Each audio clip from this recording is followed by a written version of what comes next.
Sebelum terjun ke dunia politik, Sandiaga Uno dikenal sebagai pengusaha muda yang sangat moncer di bidang bisnis. Ia berhasil membangun perusahaan-perusahaan besar mulai dari nol, di antaranya PT Saratoga Investama Sedaya Tbk, sebuah perusahaan yang bergerak di bidang investasi keuangan yang didirikan bersama rekannya Edwin Suryajaya. Kemudian PT Rekapital yang dibangun bersama Ruslan Ruslani yang sukses berkembang mulai dari 3 orang karyawan menjadi 30.000 orang karyawan. Tak sedikit perusahaan yang hampir kolaps bangkit menjadi perusahaan besar setelah ditangani oleh Sandiaga Uno, yang nama lengkapnya Sandiaga Salahuddin Uno.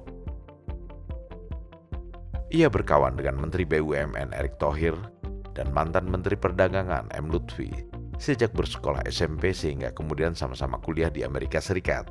Meskipun di perguruan tinggi yang berbeda, Erick kuliah di Glendale University dan National University, sedangkan Sandi kuliah di Wichita State University dan George Washington University. Erick, Sandi, Lutfi kemudian sama-sama menjadi aktivis Himpunan Pengusaha Muda Indonesia atau HIPMI. Erick dan Lutfi bersama-sama mendirikan perusahaan Mahaka Group, sementara Sandi pernah membantu Erick mengakuisisi sebuah media pada sekitar tahun 1999 hingga tahun 2000. Dengan kerja kerasnya di bidang bisnis, tak mengherankan jika sewaktu ditunjuk menjadi Menteri Pariwisata dan Ekonomi Kreatif, Sandiaga Uno tercatat sebagai pejabat yang paling kaya di Indonesia, dengan total harta kekayaan sebanyak 10,9 triliun. Angka ini diketahui berdasarkan laporan harta kekayaan penyelenggara negara, Komisi Pemberantasan Korupsi atau LHKPN KPK. Namun kelihayan Sandiaga Uno dalam berbisnis ternyata tidak sama saat ia bertindak sebagai politisi. Sebagai pengusaha, intuisi bisnisnya sangat tajam. Ia bisa melihat potensi bisnis pada perusahaan-perusahaan yang ditanganinya, mulai dari perusahaan kecil hingga menjadi perusahaan besar. Ia bisa melihat dengan jeli peluang-peluang usaha yang bisa dikembangkan. Tetapi sebagai politisi, Sandiaga Uno terbukti mengambil langkah keliru saat ia memutuskan untuk berpisah dari Prabowo Subianto dan keluar dari Partai Gerindra. Padahal ia pernah berjuang bersama Prabowo sebagai cawapres pada 2019, setelah sebelumnya menjabat wakil gubernur DKI Jakarta yang diusung Prabowo. Dan bersama Prabowo pula, ia memperkuat kabinet Presiden Jokowi sebagai Menteri Pariwisata dan Ekonomi Kreatif. Banyak pihak merasa aneh ketika Sandiaga keluar dari Gerindra dan bergabung dengan Partai Persatuan Pembangunan atau P3 dan menjabat sebagai Ketua Badan Pemenangan Pemilu atau Bapilu partai tersebut. Semula ia berharap akan ditunjuk Megawati sebagai wakilnya Ganjar Pranowo ketika P3 bergabung menjadi partner koalisi PDI Perjuangan.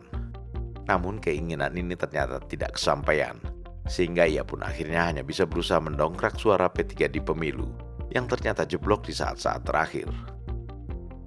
Berdasarkan rekapitulasi akhir Komisi Pemilihan Umum, P3 hanya berhasil meraup 3,87% suara pada pemilu 2024 ini, alias tidak mampu melampaui ambang batas parlemen atau parliamentary threshold 4% pada Pileg DPR RI 2024. Dengan kata lain, untuk pertama kalinya partai berlambang Ka'bah ini terlempar dari gedung DPR RI justru setelah Sandiaga Uno bergabung memperkuat P3.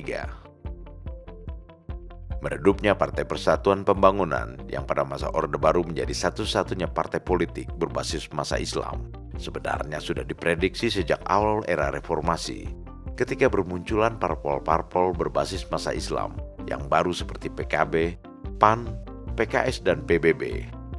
Suara sebagian masyarakat Islam Indonesia yang masih percaya pada partai politik beridentitas Islam tersebar ke partai-partai baru tersebut, dan P3 hanya kebagian sisanya. Ditambah lagi dengan tidak pernah adanya rebranding dari P3, seperti yang dilakukan partai politik beridentitas Islam lainnya. Sandiaga Uno tampaknya tidak bisa melihat kecenderungan tersebut ketika memutuskan bergabung dengan P3 yang suaranya paling kecil di Senayan, dan meninggalkan Partai Gerindra yang sudah menjadi partai politik terbesar ketiga di Indonesia. Kesimpulannya, Sandiaga Uno kurang perhitungan sebagai politisi. Bahkan boleh dikatakan masih awam dalam mencermati kehidupan politik praktis. Padahal dalam urusan bisnis, perhitungannya sangat matang dan jeli. Namun lepas dari semua itu, Sandiaga Uno tetap tercatat sebagai politisi yang santun, tidak pernah menyerang siapapun, apalagi menyerang Prabowo. Padahal PDIP yang berada satu kubu dengan Sandiaga Uno sangat gencar menyerang Prabowo.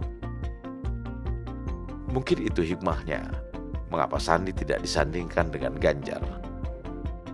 Sebab jika Sandi bersanding dengan Ganjar sebagai cawapres, ia terpaksa akan menjadi orang nyinyir seperti Mahfud MD, dan ia pun akan dipaksa Ganjar seperti PDIP untuk mengundurkan diri dari kabinet Jokowi, seperti yang terjadi pada Mahfud. Sekarang, Sandiaga Salahuddin Uno bisa tetap melanjutkan pekerjaannya sebagai Menteri Pariwisata dan Ekonomi Kreatif, mengawal pemerintahan Presiden Jokowi hingga bulan Oktober 2024, seperti yang juga dilakukan Prabowo Subianto sebagai Menteri Pertahanan.